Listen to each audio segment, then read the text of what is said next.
A storm system has already cut a frozen path across central Canada. The temperature in some places plunging below -20. But take Ottawa. Yesterday, it held the title of the coldest capital city in the world.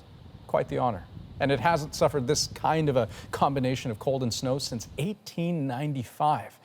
The storm is tracking east now, with wild winds whipping up a vast amount of snow and sleet.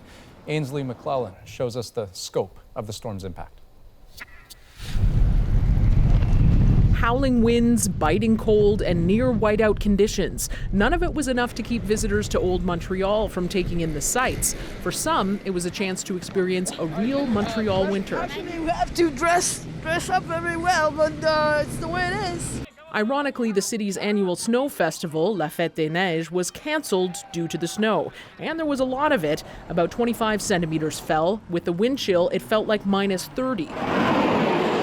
Further east on the Gaspé Peninsula, the snow piled up at 5 centimeters an hour, with a whopping 70 centimeters of snow expected by the end of Monday.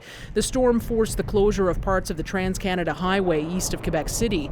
Quebec Provincial Police reported dozens of collisions across the province, but none with serious injuries. At Montreal's Trudeau Airport, thousands of passengers saw their flights delayed or cancelled, including those who had been hoping to leave winter behind them. We've been delayed 4.5 hours. We're going to Martinique. It's just said delayed. Delayed 1 o'clock. We're going to register, but it is what it is.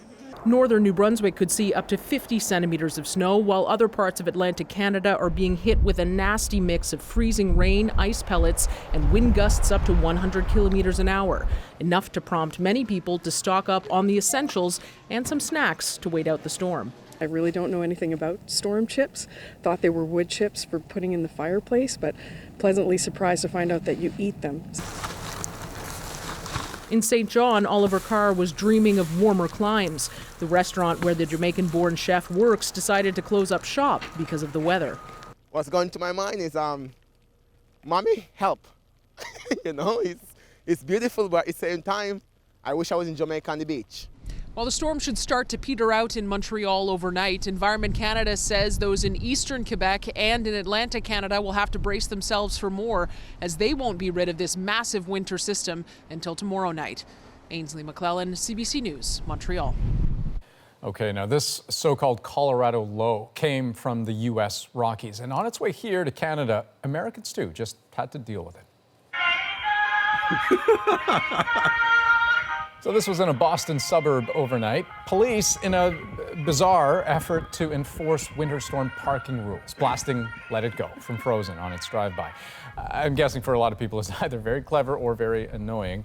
More than 1,500 flights were canceled across the country, and in all, there were winter storm warnings across 15 U.S. states.